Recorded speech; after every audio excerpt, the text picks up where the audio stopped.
Íbamos a proclamar Primera de Crónicas 28:20, pero he decidido que iremos al Salmo 118. No le avisé a Ruth. Este es realmente nuestro testimonio, el de ambos. No creo que ninguno de nosotros estaría aquí si este salmo no fuera verdad.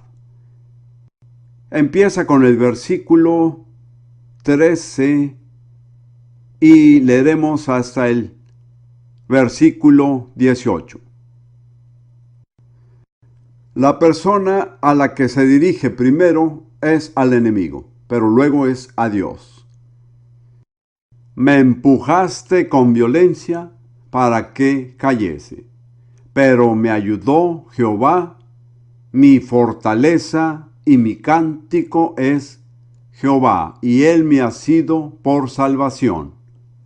Voz de júbilo y de salvación hay en las tiendas de los justos. La diestra de Jehová hace proezas. La diestra de Jehová es sublime. La diestra de Jehová hace valentías. No moriré, sino que viviré y contaré las obras de Jehová. Me castigó gravemente Jehová, mas no me entregó a la muerte. Y si el Señor no lo ha entregado a la muerte, no morirá. Hemos ayudado, creo, a cientos de personas enseñándoles a decir, no moriré, sino que viviré y contaré las obras del Señor. Creo que es justo permitirle decir esto. Dígalo con nosotros si es su primera vez.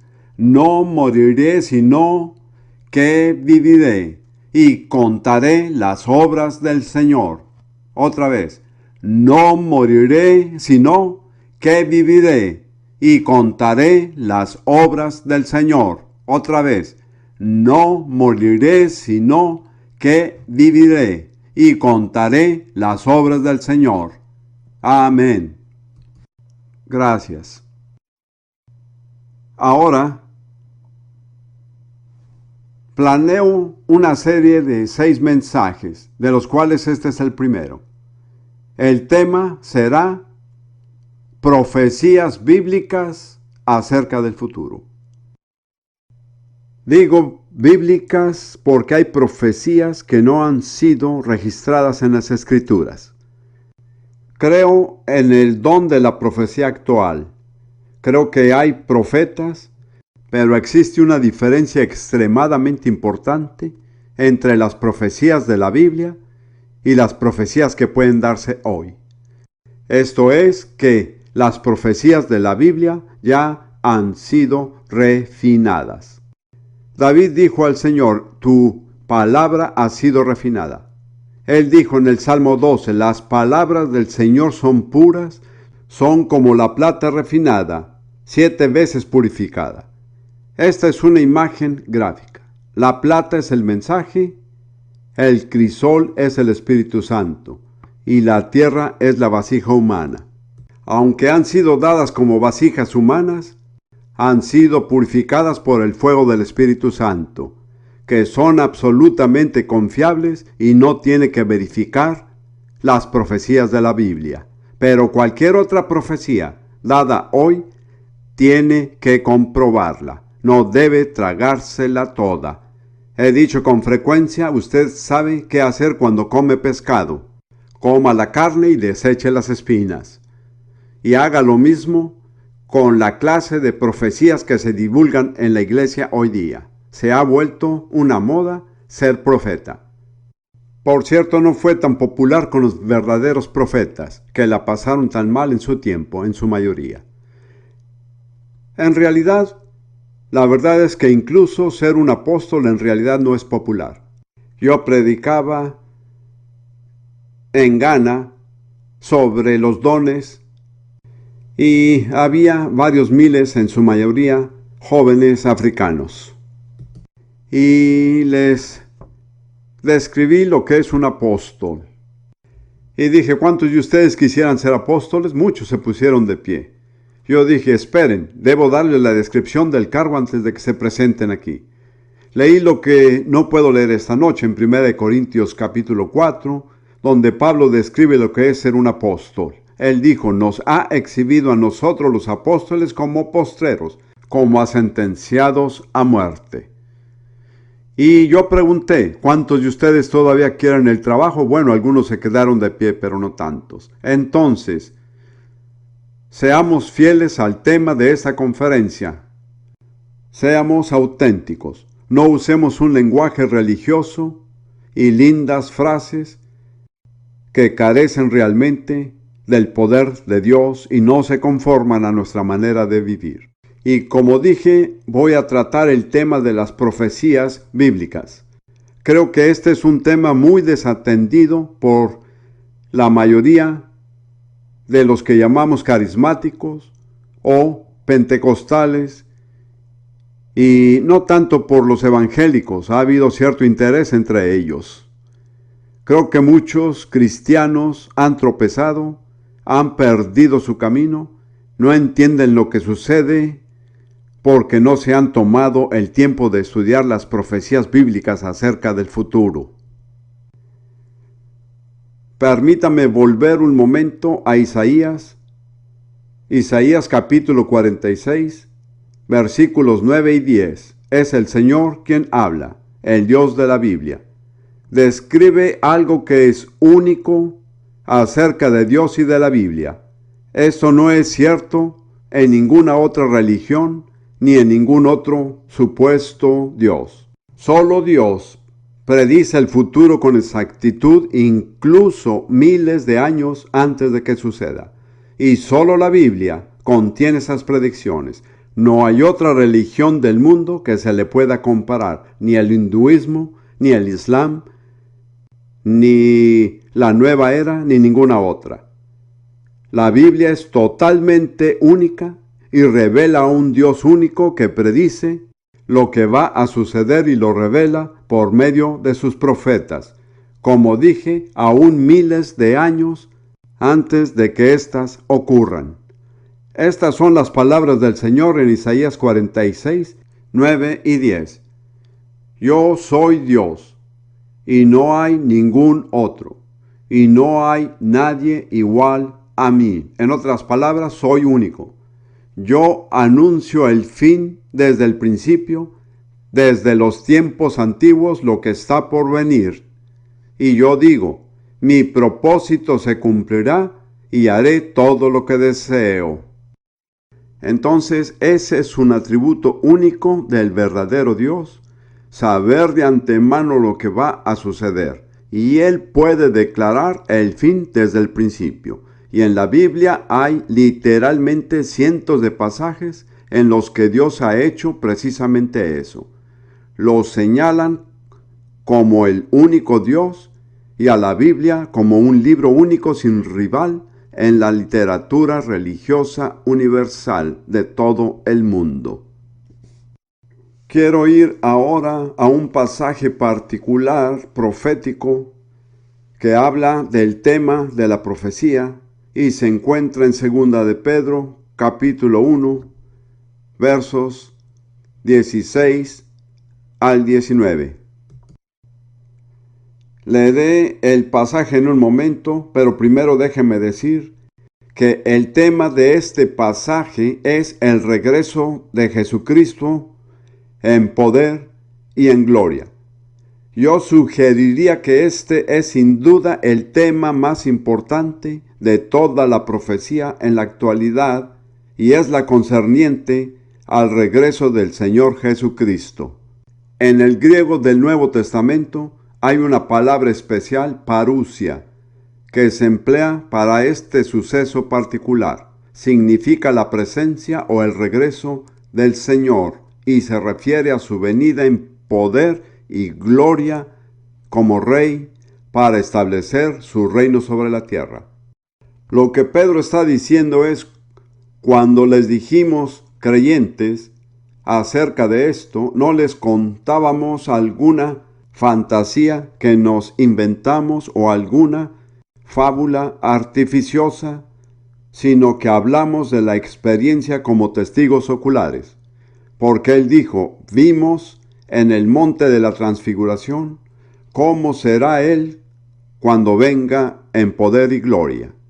Como sabe, su rostro brilló como el sol y su vestido era tan resplandeciente como la luz. Luego Dios Padre habló desde una nube y dijo, este es mi Hijo amado, escúchenlo. Así Pedro se refiere a este suceso, pero sigue diciendo que hay algo todavía más confiable que nuestro testimonio presencial, y son las profecías de la Biblia. Escuchen ahora. Porque no os hemos dado a conocer el poder y la venida de nuestro Señor Jesucristo siguiendo fábulas artificiosas, o podría decir la venida del Señor en poder, sino como habiendo visto con nuestros propios ojos su majestad, lo vimos de verdad en su gloria. Pues cuando él recibió de Dios Padre honra y gloria, le fue enviada desde la magnífica gloria una voz que decía, este es mi Hijo amado, en el cual tengo complacencia.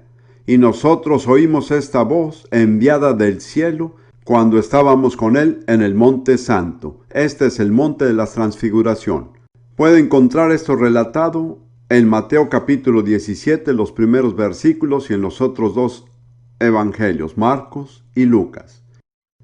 Entonces Pedro dice, nosotros en efecto vimos un anticipo de lo que será cuando Jesús regrese en gloria.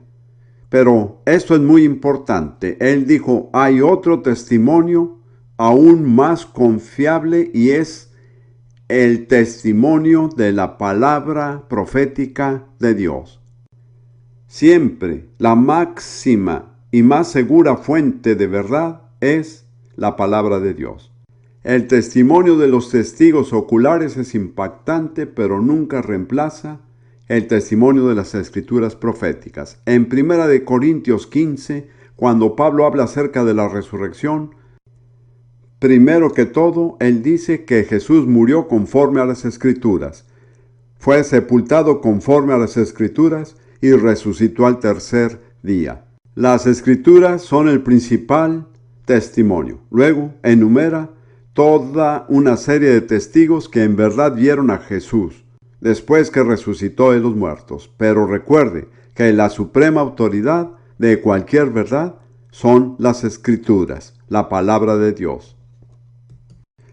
Y así, él continúa diciendo en el versículo 19, tenemos también la palabra profética más segura, a la cual hacéis bien en estar atentos como una antorcha que alumbra en lugar oscuro hasta que el día esclarezca y el lucero de la mañana salga en vuestros corazones. Entonces dice que han escuchado nuestro testimonio, pero es más importante que estén atentos a la palabra profética de Dios, que es superior a cualquier testimonio humano.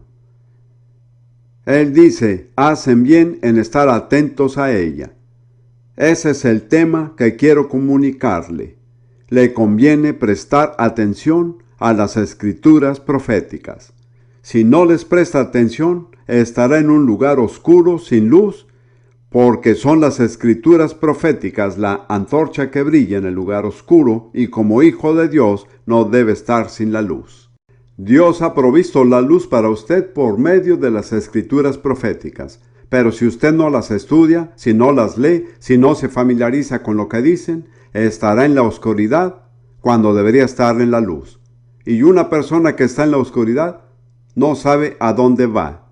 Termina en toda clase de situaciones que nunca hubiera elegido. Eso es precisamente lo que sucede a los cristianos que ignoran la palabra profética de Dios. Terminarán en lugares que nunca quisieron estar, porque no tenían la luz que les muestra por dónde ir y los peligros que hay que evitar. Ahora, Pedro dice que tenemos la palabra profética más segura. Quiero hacerle esta pregunta. ¿Cómo era la palabra profética más segura para los apóstoles? Mi respuesta es esta. La palabra profética se volvió más segura cuando vieron que las profecías del Antiguo Testamento en efecto se cumplían delante de sus ojos en la vida de Jesús. Ellos ya creían, pero fue más segura cuando vieron cumplimiento tras cumplimiento tras cumplimiento de las profecías del Antiguo Testamento en la vida de Jesús. También quiero señalar que cada una de estas profecías que vamos a ver en un momento se cumplieron literalmente. Según lo que he encontrado, no hay evidencia en el Nuevo Testamento de las profecías del Antiguo Testamento que se hayan cumplido espiritual o metafóricamente. Se cumplieron literalmente. Yo era filósofo antes de volverme predicador, algo que pueden notar en mí ocasionalmente. Y yo me opongo al uso de la palabra literalmente, porque sugiere algo que no es real. Escuchen, ¿dónde está el hermano Don? Hermano Don, ¿estás literalmente casado? ¿Ven lo que digo? Así sugiero que existe una forma de estar casado sin estarlo, carece de sentido, es muy peligroso. ¿Qué tal otra pregunta? ¿Paga literalmente sus impuestos? ¿Ve el peligro de esa pregunta? Algunas personas dirían que yo pago mis impuestos metafóricamente, pero en realidad no me desprendo de ningún dinero. Es lo mismo hablar acerca de las profecías que se cumplen metafóricamente o que no se cumplen literalmente. Significa que no hablan en serio. Todas las profecías que he descubierto en el Nuevo Testamento, del Antiguo Testamento, cumplidas en el Nuevo, se cumplieron absoluta y literalmente. De hecho, casi diría que en algunos casos fue horriblemente literal. Le daré una lista de 11 profecías del Antiguo Testamento que se cumplieron en la vida de Jesús según el Nuevo Testamento. Le mostraré y usted verá por sí mismo cuán literal fue el cumplimiento de cada una de ellas. Le daré el pasaje del Antiguo Testamento, no le daré el Nuevo Testamento porque confío que la mayoría de ustedes conocen bastante bien el texto del Nuevo Testamento. Primero, el número 1, Jesús nació de una virgen. Era una virgen literal, no una virgen metafórica, si tal cosa existe. Si ella no hubiera sido una verdadera virgen, nuestra salvación no habría sido válida. Si ella hubiera sido una virgen metafórica nada más, Jesús no hubiera podido ser nuestro Salvador. Isaías 7:14 nos lo dice. En segundo lugar, nació en Belén. Miqueas 5:2. Fue un Belén muy literal. La palabra Belén en hebreo significa casa de pan. Puede espiritualizar todo lo que desee, pero no fue espiritualizado. Era un pueblo real en un país real donde en realidad nació. Número 3. Él fue llamado desde Egipto. La profecía del Antiguo Testamento es Oseas 11:1. Jesús, siendo un niño pequeño, estuvo literalmente en Egipto, fue literalmente llamado de Egipto y se trató literalmente de Egipto. Sería muy fácil espiritualizar a Egipto. Muchas personas lo hacen y es legítimo en cierta forma considerar a Egipto como si fuera el mundo. Sin embargo, el Nuevo Testamento no hace eso. Número 4. Él enseñó en parábolas. Salmo 78:1-2 fueron parábolas literales, parábolas reales. Número 5. Él sanó a los enfermos. Él literalmente sanó personas que estaban literalmente enfermas. ¿Cuán decepcionante sería que Él nada más metafóricamente hubiera sanado a los enfermos? Si yo estoy enfermo, no quiero ser metafóricamente sanado. Quiero ser literalmente sanado. Algunos pasajes del Antiguo Testamento se encuentran en Isaías 29, 35 y 61. Número 6. Él entró en Jerusalén en un asno. El pasaje del Antiguo Testamento es Zacarías 9, verso 9. Era un asno literal. Muy literal. Número 7. Él fue azotado y maltratado. El pasaje del Antiguo Testamento es Isaías 50, 5 y 6. Fue horriblemente literal lo que le hicieron a Jesús. No fue metafórico. Número 8. Sus manos y pies fueron atravesados. Salmo 22, versículo 60. Y de nuevo, debo decir que fue horriblemente literal. No hubo metáfora en esto. Número 9. Sus vestidos fueron repartidos. Salmo 22, 18. Los evangelios relatan cómo se repartieron realmente sus 4 prendas y echaron suertes por la túnica sin costura. Número 10. Fue ejecutado y sepultado. Isaías 53, 8 y 9. Es extraordinario porque dice allí que pusieron su sepulcro con los malvados y con el rico en su muerte. Pero en hebreo la palabra malvados es plural, la palabra rico es singular. Fue llevado con 2 criminales para ser sepultado, pero fue sepultado en la tumba de un hombre rico. ¿Puede ver lo absolutamente exactas que son las Escrituras? Y número 11. Resucitó al tercer día. El pasaje que tengo es Oseas 6, 2. Cuán importante es que literalmente resucitó. Es bien sabido que hay obispos de la iglesia anglicana que niegan la resurrección literal.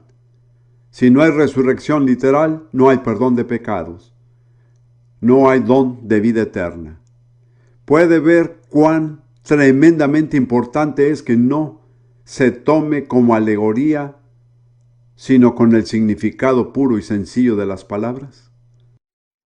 Ahora quiero regresar a 2 de Pedro 1 por un momento y empezar un nuevo tema. Él dice en el versículo 19, tenemos también la palabra profética más segura, a la cual hacéis bien en estar atentos como a una antorcha que alumbra en lugar oscuro, hasta que el día esclarezca y el lucero de la mañana salga en vuestros corazones. Esa es una imagen hermosa, si me permite expresarlo. En la Segunda Guerra Mundial, yo serví en el ejército británico en los desiertos de Egipto y Libia durante 3 años. Y ahí vi algo que puede verse también en otras partes del Medio Oriente. Por lo general, dormíamos sobre la arena sin luz artificial. Nos acostábamos cuando el sol se ponía y nos levantábamos al amanecer. Eso no es algo que hago hoy. Y entonces observé cierto fenómeno que sucede durante el amanecer en los desiertos de Oriente Medio. No todo el año, sino en ciertas temporadas del año hay una estrella, o más bien un planeta, llamado aurora, que significa el alba, y que sale justo antes del sol. Es una estrella asombrosamente luminosa, y cuando aparece, alumbra todo el horizonte. Uno podría fácilmente pensar que sale el sol, pero no es el sol, es esa estrella. De lo que puede estar seguro, cuando ve que sale aurora, sabe que algo va a suceder después. ¿Qué es? El sol va a salir. Esa es la estrella de la que habla Pedro. Él dice que si usted está atento a la profecía bíblica acerca del regreso del Señor, algo sucederá en su corazón. La estrella de la mañana saldrá e iluminará su corazón y le dará una convicción segura y firme de que el gran suceso que tiene lugar enseguida es ¿cuál? La venida de Jesús. Ese es uno de los principales propósitos de estas profecías, hacer la venida de Jesús tan real y tan gráfica que nunca la perdamos de vista, que nunca estemos motivados por algo que sea contrario a ella. He conocido al Señor hace ya 51 años y es asombroso cómo Él me ha guardado todo este tiempo. Desde que fui salvo, creí en las Escrituras. Nunca he tenido ninguna duda. En el instante en que fui salvo, supe que la Biblia es la palabra de Dios. Siempre he creído en la segunda venida de Jesús como una doctrina de la Biblia. Nunca he dudado jamás de esa doctrina. Pero he llegado a aprender que eso no es suficiente. No basta con solo creer una doctrina. Lo que Dios quiere es que usted tenga la estrella de la mañana en su corazón. Él quiere que usted viva en la firme e inquebrantable seguridad de que Jesús va a volver. Él quiere que usted viva a la espera de su regreso. Él quiere que usted esté emocionado por ello. No que solo diga, bueno, esta es una de las doctrinas de la Biblia. Hebreos 9, versículos 27 y 28, dice, y de la manera que está establecido para los hombres que mueren una sola vez y después de esto el juicio. Así también Cristo fue ofrecido una sola vez y para siempre. A fin de quitar los pecados de muchas personas, Cristo vendrá otra vez, no para ocuparse de nuestros pecados, sino para traer salvación a todos los que esperan con anhelo su venida. ¿A quiénes? A los que esperan con anhelo. Quiero hacerle esta pregunta. ¿Esto lo incluye usted? ¿Está esperando con anhelo la venida del Señor? No estoy hablando de creer en una doctrina. Estoy hablando de algo en su corazón que lo motive, que lo entusiasme, que lo emocione. Tengo un querido amigo que es predicador y nos hemos conocido hace 30 años. Él es un poco diferente a mí, es un poco más informal en su expresión. Él dijo una vez que no he podido olvidar, él dijo, cuando el Señor regrese, él espera escuchar de su novia algo más que un qué bueno tenerte de vuelta.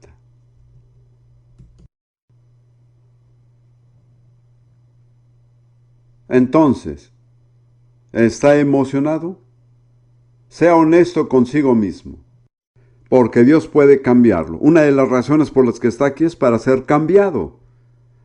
Si usted no tiene esa expectativa cargada de emoción, hay una forma como puede obtenerla. He aprendido esto. Si no leo la Biblia cada día y medito en ella y reflexiono en ella, estas gloriosas verdades se vuelven algo lejano. Todavía pienso que son doctrinas, las acepto, pero no motivan mi manera de vivir. Cualquiera que cree en el regreso del Señor debería estar motivado para llevar una vida que corresponde a esa creencia. En Primera de Juan, capítulo 3, esta es otra de nuestras proclamaciones, pero no invitaré a Ruth. Los primeros 3 versículos de Primera de Juan 3. Mirad cuál amor nos ha dado el Padre para que seamos llamados hijos de Dios, y lo somos. El mundo no nos conoce porque no le conoció a Él. Amados, ahora somos hijos de Dios, y aún no se ha manifestado lo que hemos de ser. Pero sabemos que cuando Él se manifieste, seremos semejantes a Él, porque le veremos tal como Él es. Ahora puede decir amén a esto. Pero hay una característica para los que creen esto y se encuentra en el siguiente versículo. Y todo aquel que tiene esperanza en Él, se purifica a sí mismo, así como Él es puro. Entonces, no diga que usted espera la venida del Señor, a menos que esté purificándose y buscando día con día para estar mejor preparado para llevar una vida más santa y que glorifique más a Dios. Quizá tenga la creencia doctrinal, pero no la evidencia en su vida. Todo el que tiene esta esperanza en Él se purifica a sí mismo. Así como Él es puro, Dios tiene un solo modelo de pureza. Es Jesús. Así que voy a preguntarle otra vez, ¿está realmente purificándose a sí mismo? ¿Está buscando día a día acercarse más al Señor? ¿Vivir de un modo agradable a Él? ¿Glorificarle? ¿Darle el primer lugar en su vida? Yo acostumbraba a decir durante años, incluso como filósofo, si Dios está dispuesto a tomar un lugar en nuestra vida, solo hay un lugar que lógicamente podemos darle, y ese lugar es el primero. Si el Dios Todopoderoso, Creador del cielo y la tierra, está dispuesto a habitar en nosotros, no podemos ofrecerle la habitación de huéspedes. Tenemos que darle lugar de honor. Tenemos que reconocer su dignidad.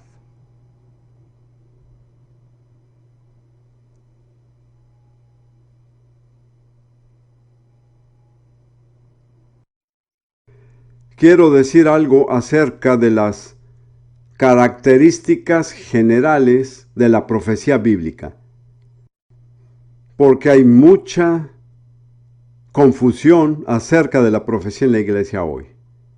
Quiero decir que yo creo en el don de profecía. El Señor me lo dio en 1942, cuando estaba en una ambulancia del ejército en camino a la batalla de El Alamein.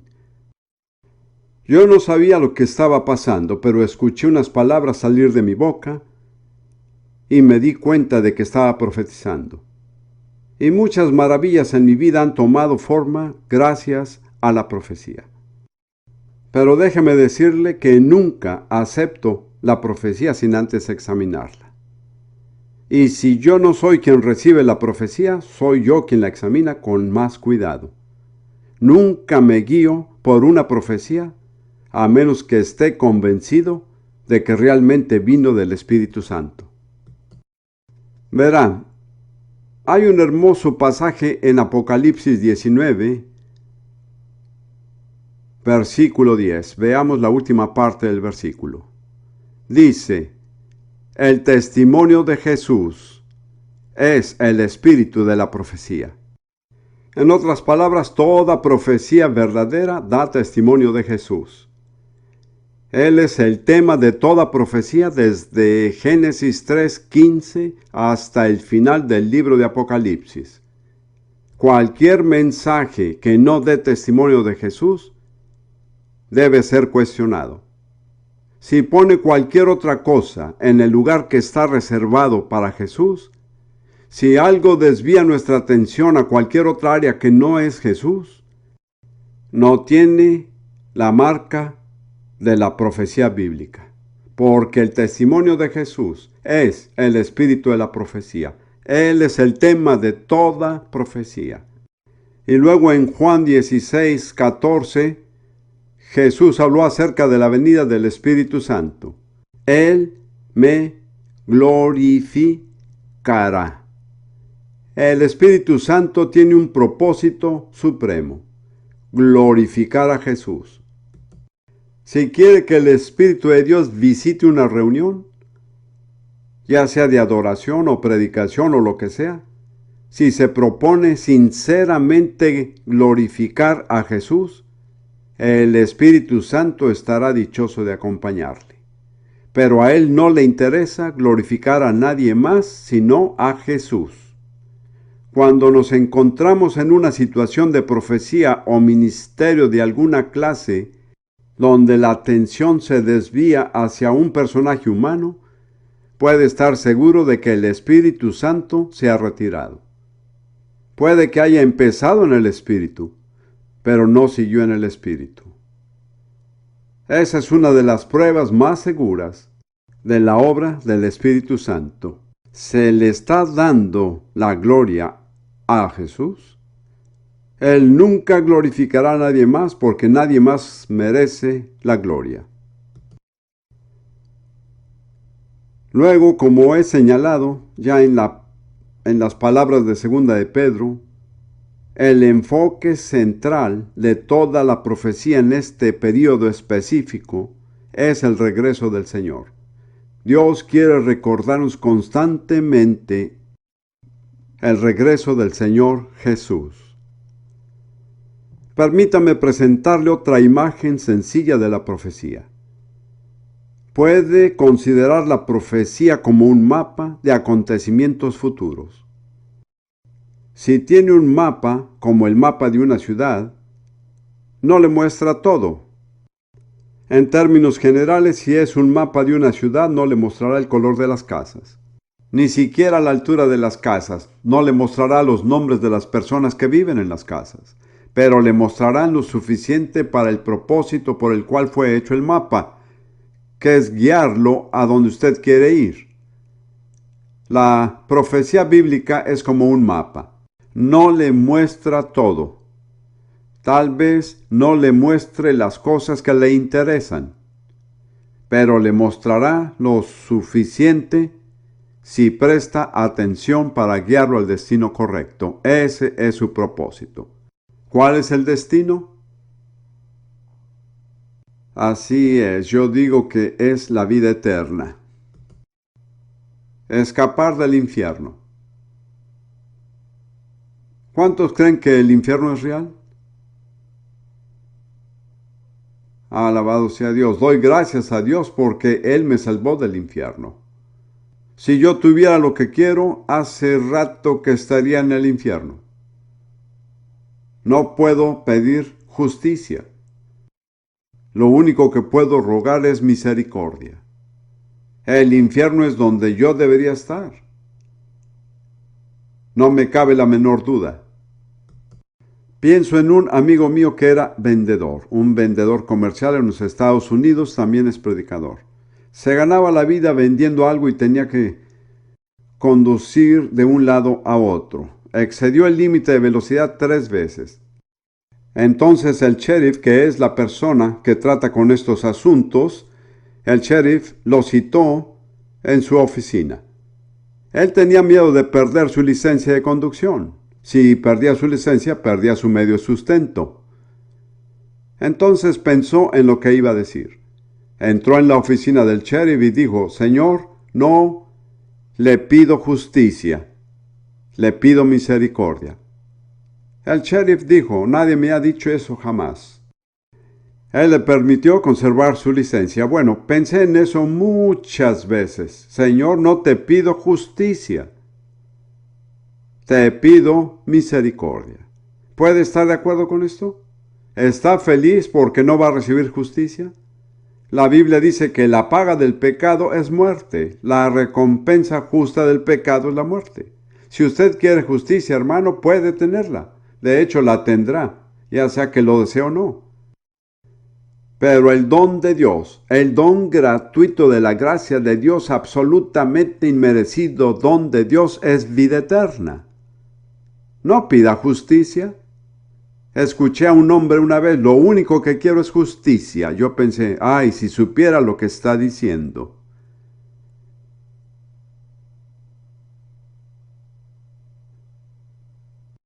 Ahora, hay 2 razones por las cuales es bueno tener un mapa. Hay 2 maneras de cómo un mapa nos puede ayudar. Primero que todo, puede guardarnos de intentar de ir a un destino que no está en el mapa. Usted dirá: ¿cómo puede sucederle eso a un cristiano? Sucede a muchos. Muchos cristianos están ocupados con un destino que no está en el mapa. Puede buscar en la Biblia, pero no logra encontrarlo. Por ejemplo, hay personas que enseñan que el trabajo de la iglesia es apoderarse del mundo para Dios. Y cuando Jesús venga, le entregaremos el mundo y diremos: aquí tienes. Amigos, eso no está en el mapa. Si eso es lo que usted intenta lograr, está buscando algo que nunca logrará porque la Biblia no indica eso. De hecho, si vuelve mañana en la noche, le mostraré cómo precisamente la Biblia dice todo lo contrario. Déjeme decir esto ahora, el último suceso antes de que Jesús vuelva es la gran tribulación. No queremos encargarnos de eso, ¿o sí?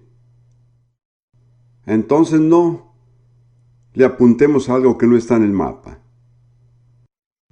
Otra razón del mapa es mostrarnos el camino correcto para llegar al lugar correcto y guardarnos de tomar la ruta equivocada. Rudy y yo venimos ayer en un auto desde Bromley y teníamos un mapa, pero el hombre que conducía el auto no usó bien el mapa.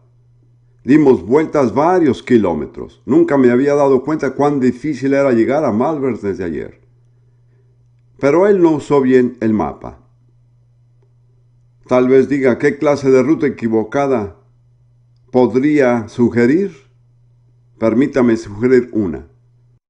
Esperar llegar al cielo sin problema alguno, sin sufrimiento, sin dificultades. Esa ruta no está en el mapa. Jesús dijo, estrecha es la puerta y difícil el camino que conduce a la vida, y pocos lo encuentran. Es sorprendente lo poco que se predica este pasaje actualmente. Difícil es el camino que lleva a la vida y son pocos los que la encuentran. No usan correctamente el mapa.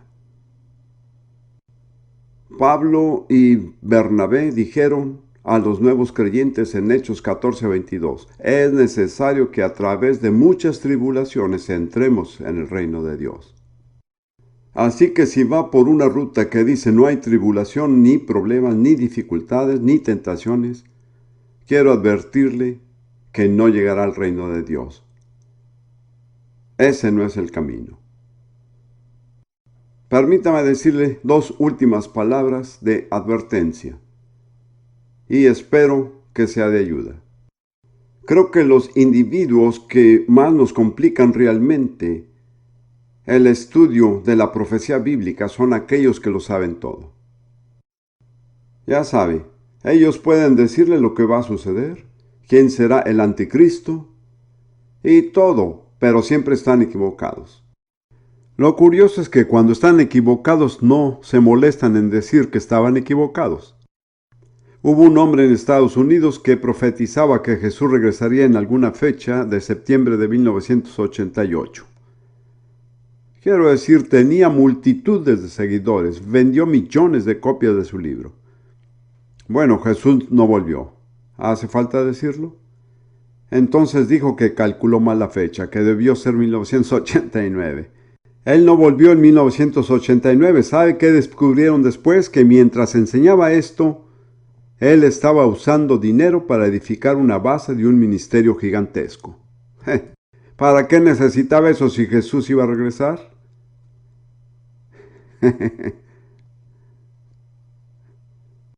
Es decir, he conocido individuos que me han decepcionado, porque estaban tan seguros acerca de todo. Bien, permítame citar este conocido pasaje que todos conocemos, Deuteronomio 29:29. Deuteronomio 29:29 es fácil de recordar. Las cosas secretas pertenecen a Jehová nuestro Dios, mas las reveladas son para nosotros y para nuestros hijos para siempre, para que cumplamos todas las palabras de esta ley. Entonces hay dos tipos de cosas, las cosas secretas y las que son reveladas. Hay muchísimas cosas que quisiéramos saber, pero Dios no las revela, son secretas. Perdemos nuestro tiempo tratando de indagar las cosas secretas, porque si Dios va a mantenerlas en secreto, nadie va a descubrirlas. Pero el problema es, por ejemplo, si yo enseño ciertos temas, casi en todos los casos, la primera persona que se me acerca dice lo siguiente, si puede entender este lenguaje: pre, post o en medio. ¿Sabe lo que significa? ¿Va a venir antes de la tribulación, después de la tribulación o en medio de la tribulación? ¿Sabe qué respondo? No sé. No me avergüenza en absoluto. De hecho, no estoy convencido de que a la luz de lo que va a suceder, estas preguntas tengan algún sentido en realidad. Pero en lo que a mí respecta, esa es una cosa secreta. Jesús dijo, no se sabe el día ni la hora en la que el Hijo del Hombre viene. Entonces, si Jesús dijo, no se sabe, es una pérdida de tiempo tratar de saberlo. Usted no es más listo que Jesús. ¿Pero qué de las cosas que son reveladas? ¿Por qué son reveladas? Moisés nos dice que debemos hacerlas. Yo me encuentro con gente que está interesada en las cosas secretas y que no hacen las cosas que son reveladas.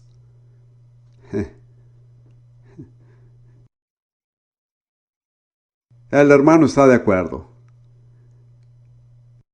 Me alegra tener personas atrás que están de acuerdo conmigo. Le daré un ejemplo sencillo, lo retomaré mañana. Los discípulos dijeron a Jesús, ¿qué señal habrá de tu venida? En Mateo 24:4, Jesús les dio una respuesta específica. Una respuesta clara y definida. Veremos esto en detalle.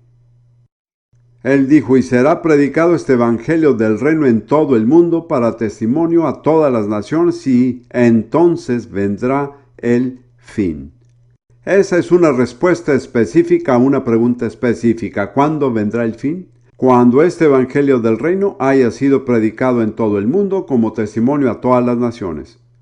Así que ya escuchó eso, pero si no lo está haciendo, no espere escuchar más de Dios, porque la obediencia libera la revelación, la desobediencia la limita. Conozco a muchos cristianos que creen ese pasaje, pero no están haciendo nada al respecto. Quiero decir en nombre de Ruth y mío que vivimos para eso. No quiero entrar en detalles, pero estamos alcanzando a más de 120 naciones con la palabra de Dios. Tenemos un programa de radio en 10 idiomas que se transmite en cada continente. Yo no afirmo ser especialmente dotado, solo procuro obedecer lo que Dios me dice que haga. Pero si usted escucha la palabra profética y no la obedece, ya no escuchará más. O más bien puede que escuche, pero será falsa. Porque el camino al engaño es rechazar la revelación. No planeaba decir eso, pero lo repetiré. El camino al engaño es rechazar la revelación. Puedo darle listas de personas que están en ese camino porque lo que Dios les reveló no les convenía. No se conformaba a sus planes personales o no se acomodaba a su teología particular. Y recuerda lo que Pedro dijo, la palabra profética es una luz en lugar oscuro. Usted la rechaza, reniega de ella y termina en la oscuridad. No estoy diciendo que no sea salvo. Eso es entre usted y Dios. Pero estoy diciendo que usted va a enfrentar un montón de problemas. Va a caminar en un montón de situaciones que no debería afrontar. Va a estar confundido y temeroso cuando no debería estarlo.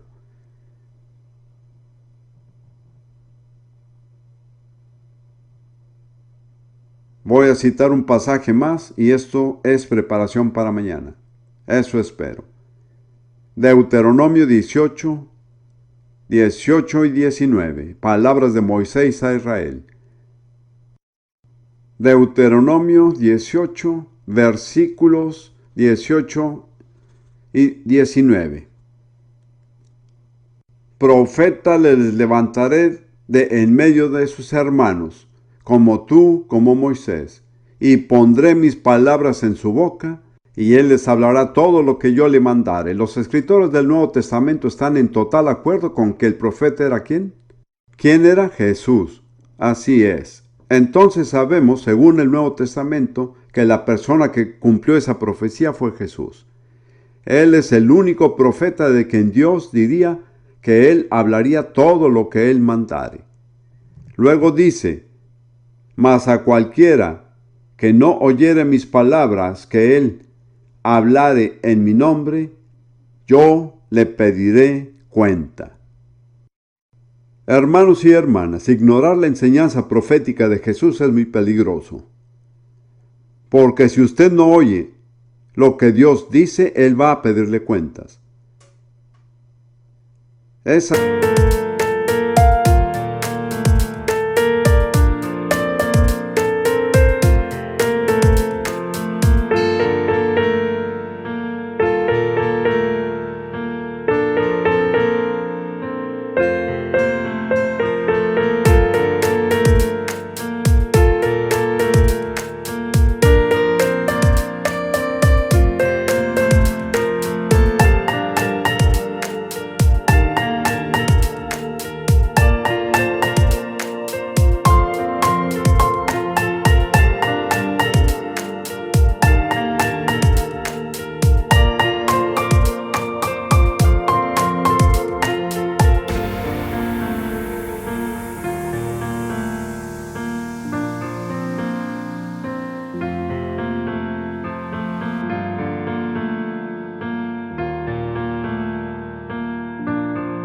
será una conversación muy dura cuando usted esté a solas con Dios y Él diga, ¿por qué no escuchaste la enseñanza profética de mi hijo?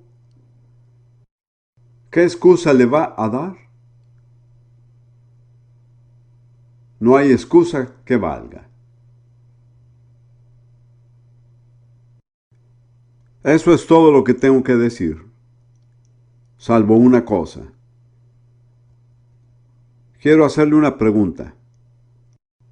Sea sincero. ¿Está usted en este momento esperando con anhelo y gozo el regreso de Jesús? Lo diré de nuevo.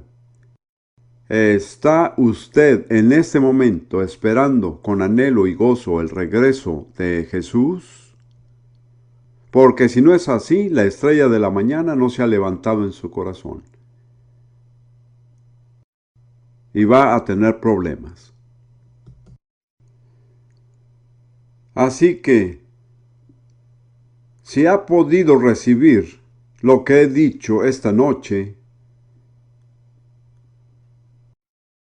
y realmente quiere estar en la voluntad de Dios, y quiere ser obediente a las Escrituras, y reconoce que la actitud de su corazón hacia el regreso de Jesús no es la que debería de ser, pero le gustaría cambiar, o más bien quisiera que Dios lo cambiara a usted. Los que estamos en la plataforma quisiéramos orar por usted, específicamente por esto, que en el transcurso de los próximos días usted experimente ese cambio. Que al final de este campamento usted salga con un anhelo renovado y entusiasta por el regreso de Jesús. Si quiere que oremos por usted, tome la decisión de anhelar esto, porque Dios no lo obligará. Pero si eso es lo que quiere, si es así como quiere vivir, permítame decirle esto, he estado entre muchos tipos diferentes de cristianos en muchos países. He descubierto que cuando Rudy y yo estamos entre personas que esperan con anhelo el regreso de Jesús, experimentamos comunión inmediata con ellas. No hay barreras. Hay personas, las más maravillosas de toda la tierra, de muchas nacionalidades diferentes, que tienen esto en común. Ellas anhelan el regreso de Jesús. Déjeme decirle, si no lo anhela, creo que Dios va a permitir que sucedan cosas en el mundo y en su vida que le permitan apreciar lo mucho que debería anhelarlo. Entonces, si quiere ser cambiado con respecto a esto, no estoy hablando de ningún otro cambio en este momento. Y le gustaría, como el hermano Don y las demás personas que están en la plataforma, orar con usted, piénselo bien, no se apresure. Si realmente quiere ser cambiado y que oren por usted, entonces póngase de pie ahí donde está. Hermano Don, venga con su equipo. Acompáñeme en oración. Le digo, si usted experimenta un cambio, este campamento será inolvidable. Se irá de aquí caminando en el aire. La gente le dirá, ¿qué le pasó? ¿Ganó la lotería? Usted dirá, no, simplemente creo que Jesús va a volver.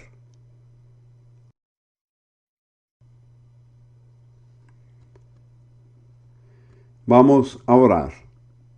Señor, tú ves estos queridos hermanos de pie delante de ti esta noche, manifestando que quieren experimentar un cambio en su actitud frente al regreso de Jesús. Señor, creemos que tú puedes hacerlo. Si ellos son sinceros en ese deseo, tú lo harás por ellos. Tú trabajas transformando los corazones y las vidas de las personas. Oramos por cada persona aquí delante de ti esta noche. Que tu Dios obre soberanamente en su corazón y en su vida antes de irse de este campamento. Que haya tenido esa gloriosa experiencia, la estrella de la mañana que se levanta en sus corazones, y esos corazones resplandecerán y dirán, Jesús regresará, Jesús regresará. Amén.